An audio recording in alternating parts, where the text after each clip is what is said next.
वो कोल्लू है ना, कोल्लू कोल्लू में तो है मोटा पिंडा, अरे एक छोटी एक सबसे छोटी जब रस कम देने लायक थे उन्हें टाइट कर दिया, अरे चाप बिगड़ रहा है इनका रस खाड़ दो चुका फलानी गावाड़ पताड़, ये तो फंस गई के स्कंजे में जेपी आड़े में। अरे इंडिया गठबंधन कौन के गवाह है उसकी बात ना करिए, मैं तो तेरी रिक्वेस्ट वोट मेरा दे दिए और तेरा वोट सक्सेस। या टी बोला नहीं या अगले छात्री में बात जाएगी। 2200 कौन थी, 600 थी भाई, एक गिनवा रखी है। आज इंडिया गठबंधन की पहली चुनावी प्रेस कॉन्फ्रेंस, क्योंकि जिस तरीके से पूरे देश में इंडिया गठबंधन हुआ और आज उसी का एक नतीजा है कि पूरे भारतवर्ष में इंडिया गठबंधन की हवा दिन प्रतिदिन बढ़ती जा रही है। उसी कड़ी में हमने हिसार पार्लियामेंट क्षेत्र की इंडिया गठबंधन के दोनों धड़ों से पार्टियों से हमने कल विचार विमर्श किया कि हम ज्वाइंट प्रेस कॉन्फ्रेंस करें, क्योंकि दोबारा बार बार ज्वाइंट प्रेस कॉन्फ्रेंस पे कठिन हो जाती है, नेता आएंगे वो तो करते रहेंगे। तो आज का मकसद था हमारी प्रेस कॉन्फ्रेंस, ताकि हम चुनाव प्रोसेस को तीनों पार्टियों के जो दूसरे हमारे घटक हैं सब मिलकर के सुचारू रूप से चला सके। और यहाँ से चाहे मैं प्रत्याशी तो पार्टी की तरफ से हूँ, कांग्रेस की तरफ से, लेकिन मैं कैंडिडेट हूँ इंडिया गठबंधन का, कांग्रेस पार्टी का नहीं, सबका साझा उम्मीदवार, ताकि सब जो हमारे गठबंधन के साथी हैं जो कहीं भी है वो फिर हम सब हमारी मदद करें।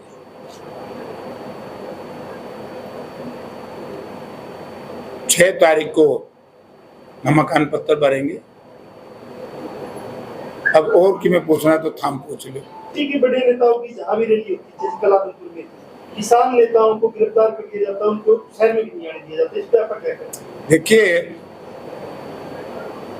ये बीजेपी के जो लोग हैं इनके सहयोगी हैं जो जेजेपी में वो एक प्रचार करते हैं। मैं इनसे एक प्रश्न पूछना चाहता हूँ, जब किसान संगठन दिल्ली में जा रहे थे अपने अधिकारों के लिए लड़ने के लिए, डेमोक्रेसी में प्रजातंत्र में हर साथी को, हर समाज को, हर वर्ग को अपनी लड़ाई तो लड़ने का अधिकार है।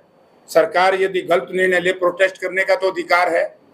किसान इनको क्या कह रहे थे जब पिपड़ी के अंदर किसानों को लाठियों से मारा गया, पानी की बौछार कर दी गई, टीयर गैस के गोले फेंके गए, इनके ट्रैक्टरों के टायर फाड़ दिए गए, ट्रैक्टरों के इंजन में चीनी डाल दी गई, 730 किसान शहीद हुए।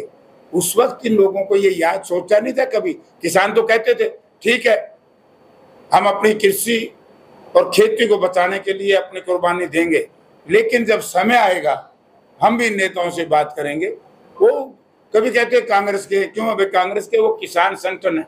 किसान संगठन की कोई जात नहीं होती, किसान की, किसानी का कोई धर्म नहीं होता, किसानी का कोई क्षेत्र नहीं होता। उन लोगों ने अपनी किसानी बचाई, इन लोगों ने जुल्म किया। अब जुल्म किया तो जुल्मियों ने जुल्म का सामना तो करना ही पड़ेगा। नैतिकता की बात आप कर रहे हैं, तो नैतिकता के आधार पर आपने कहा कि इस्तीफा देना चाहिए रणजीत सिंह को, क्या जितेंद्र सिंह उठा देंगे इस्तीफा? वो क्यों देंगे, तो कांग्रेस पार्टी के हैं। मैं आपको बताता हूँ, नहीं नो मैं बताता हूँ क्या है रूल एंड प्रोसीजर। 5 बार मैं MP MLA रहा, मेरे सामने भी ऐसी परिस्थिति आई थी। मैं कलाश से इंडिपेंडेंट MLA था, कांग्रेस पार्टी ने मुझे कहा कि जींद बाई इलेक्शन आप लड़ लो। तब मैंने कहा था कि पहले मैंने इस्तीफा देना पड़ेगा, क्योंकि मैं इंडिपेंडेंट हूँ। कांग्रेस रणदीप सिंह लड़े, वो कांग्रेस पार्टी के MLA थे। कांग्रेस पार्टी का MP हो MLA हो, वो चुनाव लड़ सकता है बिना इस्तीफा दिए। इंडिपेंडेंट MLA किसी पार्टी के अगर प्लेटफॉर्म पे भी चला जाएगा तो उसके खिलाफ एंटी डिफेक्शन एक्ट लागू होता है। अगर बीजेपी रणजीत सिंह ने पता ना हो, मैं बता दूं, नैतिकता और इंसानियत तो इंडिया गठबंधन के नेताओं की देखो, आज तक उनके खिलाफ किसी ने एक शब्द नहीं कहा। अरे हमारे हजूल फजूल प्रचार करते हैं हमारे खिलाफ। मोदी जी ने अगर हर घर में 15 लाख रुपए दिए हैं खाता धारक को, तो मैं आपके माध्यम से हिसार पार्लियामेंट क्षेत्र के मतदाताओं से कहना चाहूंगा, जिसके खाते में 15 लाख रुपए आए बीजेपी को वोट देना। उन पर कोई दिया बात? अगर किसान की आय दुगनी हुई है, बीजेपी को वोट देना। अगर हर साल 2 करोड़ लोगों को बेरोजगार नौजवानों को रोजगार दिया है, बीजेपी को वोट देना। अगर तीनों ये गारंटी मोदी जी ने पूरी नहीं की, तो मैं हिसार पार्लियामेंट क्षेत्र के हर मतदाता से हाथ जोड़ करके निवेदन करता हूं, इन धोखेबाजों से, इन दगाबाजों से, इन देश को तोड़ने वाले लोगों से, देश को धर्म और जात पर बांटने वाले लोगों से सावधान रहें। इंडिया गठबंधन को एक एक वोट दे, ताकि इन संविधान को तोड़ने वालों से, संविधान को बदलने वालों से, प्रजातंत्र में को खत्म करने वालों से निजात मिल सके। आपका बहुत बहुत धन्यवाद। अभी रुको तो, ये तो मेरी मैं कैंडिडेट हूँ, मालिक तो बैठे हो गया ना के बात करेंगे, मालिक तो आप हो। सीपीआई से है सहगल साहब और मार्क्सवादी कम्युनिस्ट पार्टी से दिनेश श्रीवास, मैं जिला सचिव हूँ, साथी सुखबीर और मनोज। पिछली बार लोकसभा का चुनाव एक सीपीएम ने और एक सीपीआई ने लड़ा था। हिसार से कामरेड सुखबीर थे उसके उम्मीदवार और सीपीआई ने लड़ा था अम्बाड़ा से। लेकिन इस बार हमारी प्रायोरिटी ये है कि जिस तरीके से इसके हमला हो रहा है संविधान के ऊपर, हमला हो रहा है आरक्षण के ऊपर, हमला हो रहा है महिलाओं के ऊपर, आज का मुझे लगता है कि एक बड़ा सवाल ये हो सकता था कि कर्नाटक में जो हुआ 3000 के करीब ऐसी वीडियो, पोर्न वीडियो एक बीजेपी की सहयोगी पार्टी के उम्मीदवार ने, जो सिटिंग एमपी भी है, उसने बनाई है। कैसे विश्वास करेंगे? 10 दिन पहले एक मुस्लिम लड़की को किसी ने मार दिया, उसका मुद्दा कितना बड़ा बनाया प्रधानमंत्री ने, लेकिन 3000 वीडियो रेप की एक बंदा कर रहा है, उसके ऊपर कोई बोलने के लिए तैयार नहीं।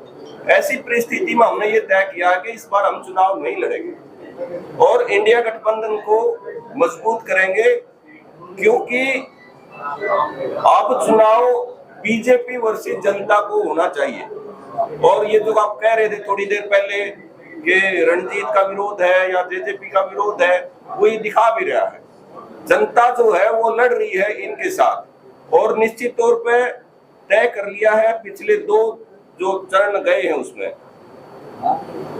बीजेपी हारेगी और इंडिया गठबंधन उसमें जीतेगा। और मेरे ख्याल से हिसार की सीट जिस दिन, मुझे नहीं मालूम क्या बनेगा, लेकिन जिस दिन टिकट मिली थी रात में आड़ पटाखे बाजे थे। हमने रात में पूछा कि हो जेपी ने टिकट मिल गई भाई। तो यूं जो एक ढंग से पिछले 1 महीने से इंतजार कर रहे थे टिकटों का, उससे ये लगता था भाई टिकट तो बीजेपी ने भी बांटी थी और टिकट दूसरी पार्टियों ने भी बांटी थी। क्यों इंतजार हो रहा था इस टिकट का, भाई ये टिकट बटे और लोगों के सामने उम्मीदवार आए और वो खुल के मैदान में जाए। इसलिए हमारी पार्टियों ने ये तय किया है कि हम इसके ऊपर बाकायदा। बीजेपी को आप वोट किस हिसाब से दोगे? किसान उनसे परेशान, कर्मचारी उनसे परेशान, महिला उनसे परेशान, मजदूर उनसे परेशान। पूरे देश में इस प्रकार की तानाशाही चला के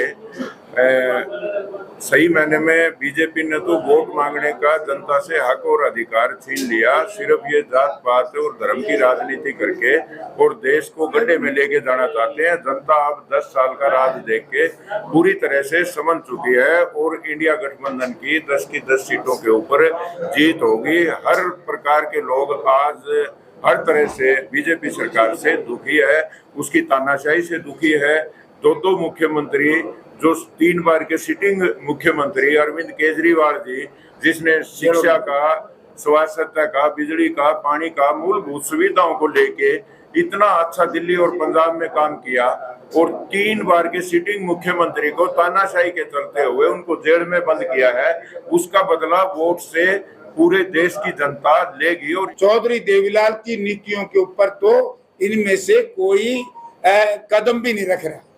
चौधरी देवीलाल की ये नीति थी क्या जो हाल इनने 5 साल में गदर मचाया है प्रदेश में, उसमें तो रणजीत सिंह भी आगे, दुष्यंत सिंह भी आगे और अभय चौटाला भी आगे। अभय चौटाला ने इस्तीफा दिया किसानों के पक्ष में हमने क्या अच्छा काम किया।